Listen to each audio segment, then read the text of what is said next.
Hello everyone, welcome to a new chess video. Pay attention because today I'm bringing you the best opening with the black pieces. What do you call an opening with the black pieces? Well, it's called a defense, alright? When we play it with the white pieces, it's called an opening. When we play with the black pieces, it's called a defense.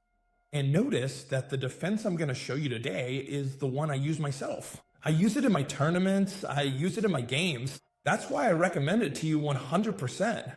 You really need to pay close attention to this video. This video might be a little more advanced than usual, alright? But I guarantee you, it's gonna get you a ton of wins. Which defense do you use? Well, I use the Sicilian defense first, alright? But within the Sicilian, there are many different Sicilians, right? Notice that here the theoretical move is knight to f3, right? Let's start by sticking to theory first, alright? d6, d4, open Sicilian, right? And I'm also going to explain what to do if they play the Moscow attack against you, as it's called, right? When they play bishop to b5. But let's first get into the main lines, which are those of the open Sicilian, right? Proposing this pawn exchange.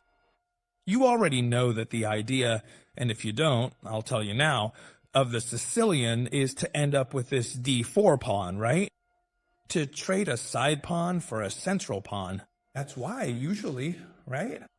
Whenever we can make this exchange, we're definitely going to do it, right? Pawn takes pawn, knight takes pawn. Here we'll play knight to f6 to attack this pawn here. All of this is theory. And after knight to c3, we have a lot of options here, right? Likewise, the main one is the 6, the Sicilian Najdorf, which isn't the one I'm going to show you in this video, also a very good one, okay? But people are usually more prepared against the Najdorf. There's also the Sicilian dragon here, for example, and the Scheveningen. There are a lot, right? But I recommend the classical Sicilian, knight to c6. A very interesting Sicilian that hides quite a few little tricks people often fall for, right? And besides, it's a very solid Sicilian, a very solid defense that lets you play really good games and even beat opponents who are much stronger than you. Alright, there are a lot of options for white here, and we're going to look at absolutely all of them, because I want you to be super prepared.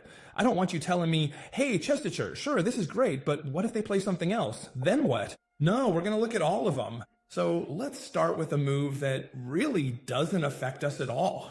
For example, if they play a quiet move, like bishop to e2, we're going to break with e5, okay? Why? Because since they're playing a passive move, and also developing their light-squared bishop to a square that's not c4, we're going to play e5. Notice, if they play the bishop to c4, we're going to play e6, right? Because we have to punish this bishop. Notice that if now they play, for example, another bishop move, no, we're not going to play e5. Why? Because this bishop still hasn't developed and could come to c4, right? Good. So if they play, for example, bishop to e2 or bishop to e3, we could play e5, right? Bishop to c4, we're going to play e6, right? And if they play bishop to b5, then obviously we'll have to defend this here and we'll play bishop to d7 and we'll be in a really good position. Alright, now we know what we have to do against any move by the white bishop. Let me review, okay? Both bishop to e2 and bishop to d3, we're going to play e5, right? Against bishop to c4, we're going to play, sorry, this goes here, okay? We're going to play e6 to block this diagonal. Bishop to c4 is a move that Fischer made popular, okay? And what he wants is to attack quickly. So we're going to stop this attack with the move e6. And against bishop to b5, we're going to play bishop to d7. All right, now the other bishop. What happens if they play bishop to g5 against us? That's also a very typical move. Well, obviously, we're going to play e6 for two reasons. The first is so we can capture with the queen and not double our pawns if they want to take, all right? If we play bishop to d7 here, they can double our pawns, right? And we wouldn't like that. All right, so we play e6. And why don't we play e5 instead of e6?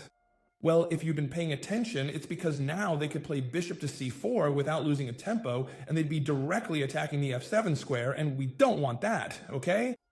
So that's why we'll play e6. And our plan is going to be super simple. Develop our bishop to e7, castle, and then if you want, you can chase this bishop away. That's going to be our plan. Bishop to d7, rook to c8 to take control of the semi-open file, and our plan is super simple. All right, correct. What happens if they play, for example, bishop to f4? Oh, that's very easy. We have it's like this, okay? Oh, what about bishop to f4? We have a super simple fork, right? Right now it wouldn't work because they'd trade off our knight. But then what we need to do is first exchange this knight here, and after queen takes, then, yes, play e5. Is that clear to you? Notice that I'm gonna give you all the answers. This video is gonna be super useful for your repertoire. Careful, make sure to save this video, give it a big like, do something so you keep it saved, because this video is gonna help you a lot, since you'll have absolutely every possible response from your opponent covered. So you'll be super strong no matter what they play against you. All right, what happens if they play, for example, bishop to e3? That's a move that's usually pretty typical, okay? From the English attack. What's the idea? To play queen to d2, castle long the English attack, right? Well, this move can be harshly punished with this knight jump. Notice that even the engines recommend e5, but this knight jump to g4 is super dangerous, and it's practically impossible for your opponent to find the combination to save themselves, okay? Well, if your opponent is a 2700 rated player, they probably know this, okay? Although I don't think a 2700 would play bishop to e3 right away. Here, notice that there are several possible options. For example, what would happen if they put the bishop here? A lot of you might be tempted to go for the double attack again. First, here it doesn't work because they just trade pieces, right? But you might say, well, I'll just do the same as before, right? Knight takes knight, queen takes knight, and now I play e5. Well, this would be a mistake because notice there's a trick here that if you haven't seen the video, you probably don't know, but it's a very simple trick once you see it. They simply move their queen back. Hey, chess teacher, sure, you move the queen back, but you're losing the bishop, right? Yes, you're losing the bishop, but after this check, you have to block it. And now this knight can be captured by the queen. Notice that this bishop can't capture the queen because it's pinned. Look, it's a nuance that's a little bit delicate, right? It's a little bit delicate. I'm gonna go back a little because I don't want anyone to get lost, but this is something you need to keep in mind. How did we get here? Simple, right? Classical Sicilian, knight to f3, d6. I like to play d6 first, although you can also play knight to c6, but I prefer d6. It's up to you. d4, pawn takes pawn, and knight takes pawn. Knight to f6 attacking here, and knight to c3, okay? This is where we're going to play knight to c6, our classical Sicilian. And we've seen that after bishop to e3, we were going to play this knight jump here. And why? When they move it back, you see? Not moving this bishop back would be a serious mistake, right? Because we would capture it, and they would end up with two doubled pawns in the center, and also very weak ones. So they have to move the bishop back no matter what. When they move it back here, we've seen that taking the knight doesn't work, queen takes, and then going for the fork. So what should I do, chess teacher? Well, here, we're going to play queen to b6. A very strong move that not only targets here, this is the least of it, right? It attacks the knight with two pieces, but this knight can't be moved. Why? Because we deliver checkmate. See how dangerous this knight was, right? We're creating some tremendous threats. Queen here, and here with the knight. And this knight is being attacked twice. What do they have to do? They're in a really bad spot here. If they bring the bishop back to defend this knight, we can capture, and once again, we make a capture under very good conditions, because they'd be left with two pawns in the center, isolated and doubled, which would give us, which would give us a very good advantage. So let me ask you, what do we have to do in this position here when we attack the bishop, right? They come here and we play queen to d6. Is there any resource? Yes. In this line, I'm telling you there's a resource that's very hard to find, right? Even so, I'll tell you what you have to do. There's no problem at all. The resource is to first bring the bishop here to pin this knight. Notice that we're threatening this knight with two pieces. We're threatening here, and they ignore the threat and come here. This is the good move for white that they're probably not going to play, but you have to be ready in case they do, okay?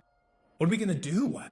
Well, in this position, the engines recommend this move here, which I absolutely do not recommend, okay? I don't recommend this move at all. Instead, what I suggest is to play e5. All right, we're setting up a fork, right? And notice that here, once again, the only good move for white is, pay attention, okay? What is it? Is it to move one of these two? No, it's to jump with the knight over here. Pretty hard to find, right? But if they do find it, I'll also tell you what to do. They attack our queen, so we'll capture this knight here, and we'll play a very balanced position. Very, very even, okay? And we'll play for year. And I don't want to get deeper into this because it's extremely complicated to reach this position here. I'll go over it really quickly, so you have absolutely no doubts. Look, this is how it stands. They play bishop to e3, we attack the knight, and they play the good move, bishop to f4. We play queen to b6, right? To put on some pressure. They play the good move. It's so hard to find this one, but hey, now we know it. So what are we gonna do here? e5. They play the good move again. We capture this knight with the queen. So with this, we have a perfect solution for what to do if they play bishop to e3, right? For example, against bishop to d2, we would capture the knight, right? We stop defending. All right, so we've looked at all the possible moves for this bishop and all the possible moves for that bishop. Hey, ChessTeacher, for example, if they capture here, what happens?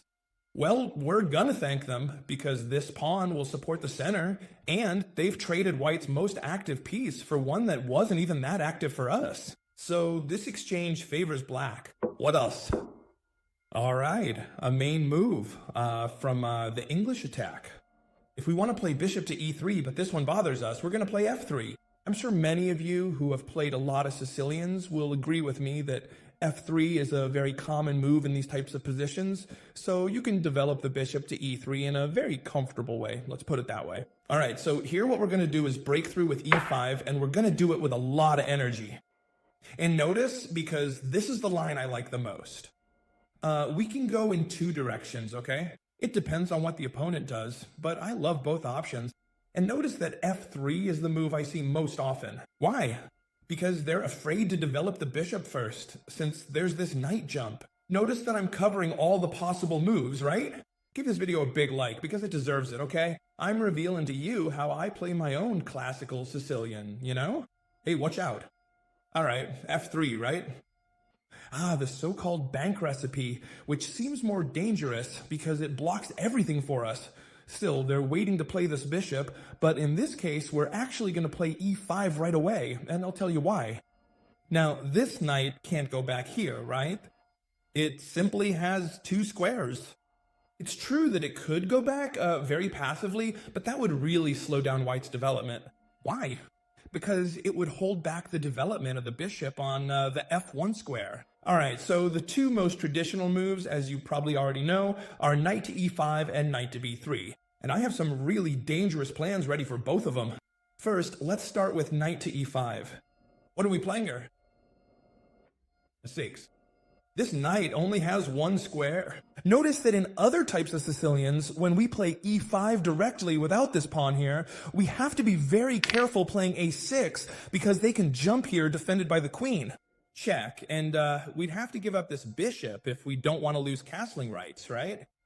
But in this type of Sicilian, the classical one where we already have the pawn on d6, we can play a6 and force our opponent to put their knight on a3. A move that's pretty sad. And now we would continue with b5 with ideas of following up with b4 and attacking these two knights. The best line here would probably be knight to d5, and we could continue developing, for example, with bishop to e7. Hey, ChessTeacher, are you really giving up the bishop pair? No problem at all in this case, because this knight is very strong and this bishop can't get out. So if they capture here, it actually benefits us, because these two knights support the break, on d5, and we'd be left with a fantastic position. We castle, this knight is in terrible shape because it can't get out, so we wouldn't have any problems. That one, now also very interesting. Check this out, okay? Super interesting. This bishop is here. All right, what happens if when we play e5, remember, they come here with a6, b5. Okay, what happens if it goes to b3? It looks like white is in a really good position. Well, I also have a really beautiful plan to play against this kind of structure, which I actually played in a tournament recently and managed to get a super interesting win against a guy who was 200 elo points above me. All right, the move here is a 5, a very dangerous move. What are we threatening with a 5? It seems like we're not really threatening much, right? Well, what we're actually threatening is this. We want to play a 4 attacking this knight, and when it moves, besides being very restricted, we want to play a 3. If they capture, these two pawns end up in a terrible position.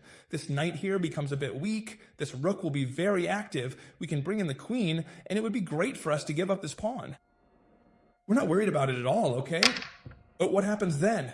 Of course, when we play a 5, white can stop this whole attack. And not only that, they can stop it in a very simple way just by playing a 4. Right? Chess teacher? You've lost everything here, haven't you? What's going on? You told me you had everything prepared against this line, but this is stopped easily. Well, this is where the gates of heaven open for us, and maybe I've played this position thousands of times, and I love playing it as black. Why is that? Because now, look at the amazing square they've left us for the knight. And not only that, it gives me goosebumps. Look at how this knight supports the d5 square together with the other one, and the breakthrough is going to be really, really strong. Notice that if black manages to play d5, we'll be able to break open the center and free ourselves a lot. Look at these bishops, right? So maybe even with a bishop to e6, supporting this breakthrough, we end up with a wonderful position. Look at that, huh? We've managed to get this knight over here because they tried to stop our attack on the flank, and now we're left with a wonderful position. So just look at how broad and interesting this repertoire is. And now don't go anywhere because the best part of the video is coming up. We're gonna quickly go through a real game, okay? To see how this actually plays out in a real game, right? Because it's all well and good when we talk about it here in the video, do this, do that, but what actually happens in a real game? So I found a really interesting game. Let's study it together here quickly, okay? This isn't going to be a super in-depth analysis, it's just so you can see the ideas, right? Between two players rated over 2400 elo, right? Who are playing this classic opening? d6, d4, pawn takes pawn, knight takes pawn. Here, what would we do? That's right, knight to f6. Now, white has to defend this pawn. Knight to c3 is the most logical move, and we play knight to c6 to go for the classical Sicilian. In this case, they go for the f3 variation. It doesn't matter what they do, because we have all the options covered, right? They play f3, for example, right? And so here we know that we're going to play e5, a super interesting move. And here they have to decide whether to bring the knight here or bring the knight over there. In this case, they bring it to b5, and now here, remember we had to play a6, which is what they do in the game? Knight to a 3, and here I recommended the move b5. But this player with the black pieces prefers to go for the move bishop to e6, which is also super interesting, right? Surely later on they can play b5, there's no problem. And bishop to e6 is supporting this breakthrough that I was explaining to you a moment ago. So bishop to e6, a super interesting move. Here, white makes a small inaccuracy, okay? What is this small inaccuracy? It's knight to d4. Notice that white thought, well, now if they capture me with the bishop, I've won the pair of bishops, and I also have a pawn very well placed here, right? And if they capture me with the knight, then black would lose a piece, because I'm making a fork, right? What white probably didn't calculate here is that this is an inaccuracy that loses a pawn. If you want, you can pause the video and find the way to win a pawn, because I'm going to say it now, okay? All right, the correct move is knight takes knight. Why, even if they fork us? Well, this fork doesn't matter to us, and in fact, that's what happened in the game, because now there's the move queen to a5, check, and it also attacks this pawn here. They have to get out a check. In this case, they play c3. Plus, they open up a space to reposition this knight that's really badly placed. But of course, they lose this pawn, right? White decides to trade queens, which I don't recommend when you're down material, okay? We trade queens, and here white just keeps developing without any problem. As you can see, black has ended up in a really good position after the opening, which is what we're looking at, right? It's an opening that's really useful for us. This bishop here looks odd. It's kind of blocked, right? They move it back here to be able to open up with d5. A very, very logical move. Knight to c2, as we said, white wanted to reposition this knight. And notice that now they launch an attack on the king side. Why? Because now there are no queens on the board, so we don't have to worry as much anymore, right? The king is left a little more exposed. In fact, it's going to be a very important piece. Bishop to e2, notice that white is going to be on the back foot. To 5, black goes for it, they have an extra pawn. It's true that there's a very useful square for the black bishop, and the dark squares are quite weak, but black doesn't really care about that. They just go on the attack with the king. We know the king is super important in the endgame. Let's see, white castles here. For now, it looks like they're down a pawn, but they're not in a bad position. But of course, being down a pawn really makes a difference, doesn't it? Notice that now the knight is pulled back, probably to open up lines and to support this pawn advance. White does the same thing, right? They keep expanding over here. Look at this way of playing. I'm going to go through this a little faster because it's not as important for us. He pulls back with the knight, then brings the knight back, taking advantage of the fact that this pawn is no longer here controlling the b5 square. Look at how they recycle the pieces. b3 quickly breaks up this whole structure that's really bothering the black pieces. He brings the knight back to b2, pawn takes pawn, and pawn takes pawn. Isn't it fun to watch games on a real board?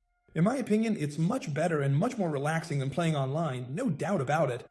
He develops the only piece he has left, bishop to g7, and now white stops this rook attack, right?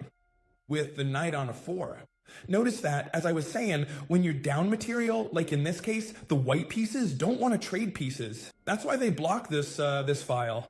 They don't want to move the rook away. Why? Because if they move the rook, the black pieces will take control of the file. The attack continues. Look at how the black pieces are attacking. The white pieces have to stop this attack, and now they do jump with the knight. Careful, here the white pieces think, well, I'll capture this bishop and also double their pawns. And not only do I double their pawns, but they also end up with 2 isolated pawns and 2 doubled pawns.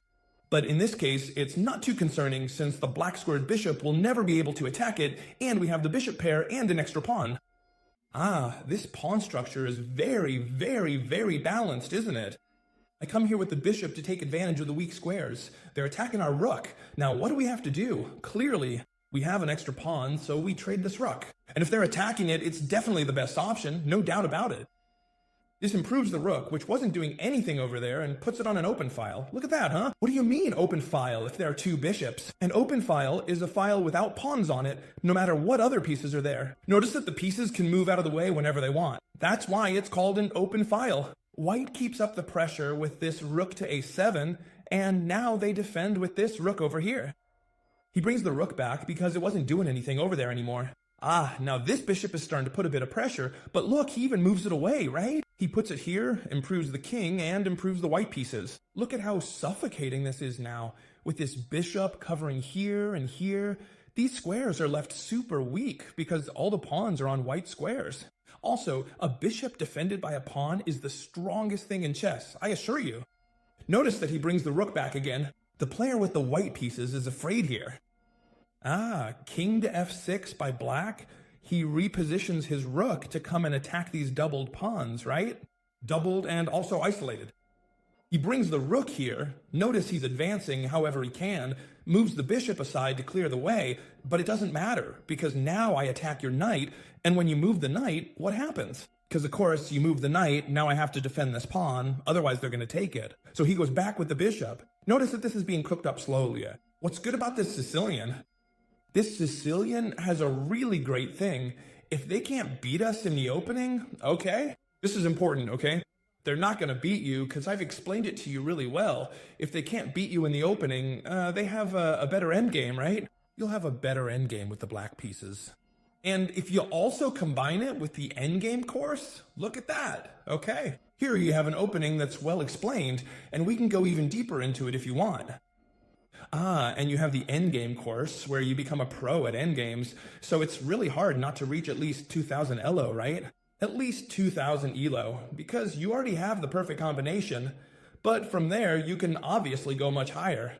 Here, white tries to pose some kind of problem, but honestly, it's not a problem at all, because they've simply traded this pawn for this one, which was much worse because it was doubled.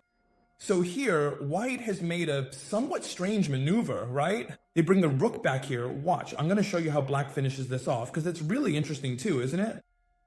They come over here, they come over here. Notice who plays better with the king, black or white? Well, without a doubt, black is positioning it much better, right?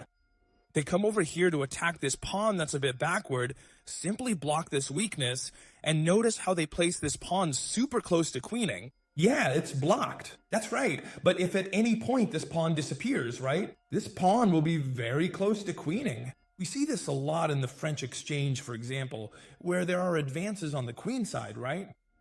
All right, here the bishop retreats and the rook advances. Ah, well, it's a maneuver that's probably aiming to prepare this b5 advance, so the pawn is defended. That's why white puts the knight on c3, precisely to protect that square there.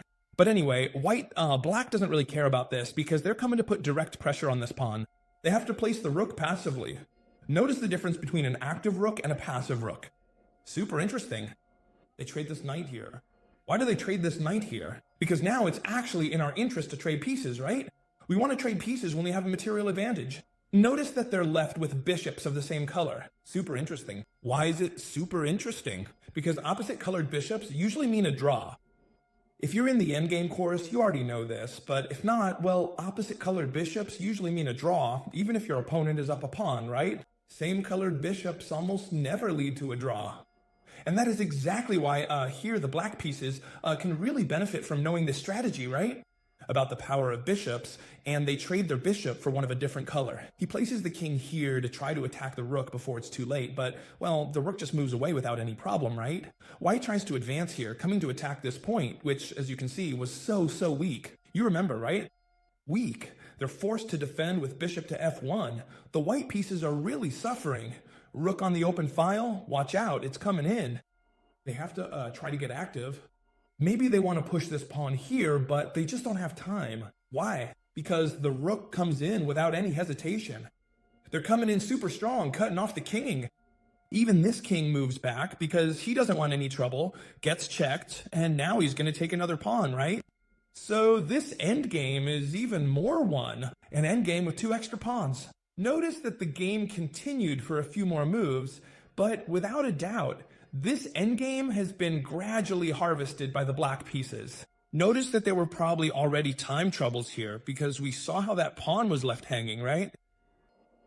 But it's much easier to play with an advantageous position, right? Than with a pretty dangerous position. Here he attacks with 2 pieces, and notice that there's no way to save that pawn anymore. Here, white resigned. A super interesting opening. We've seen in this game how the pressure kept building toward the end. The classical Sicilian defense, one of my favorite weapons, if not my absolute favorite with the black pieces. I truly hope you loved this video and that it's useful to you. Make sure to save it, okay? Save this video so you can review it as many times as you want, alright? I'm leaving this video here for you, obviously completely free, and I'll see you in the next one, friends. Goodbye.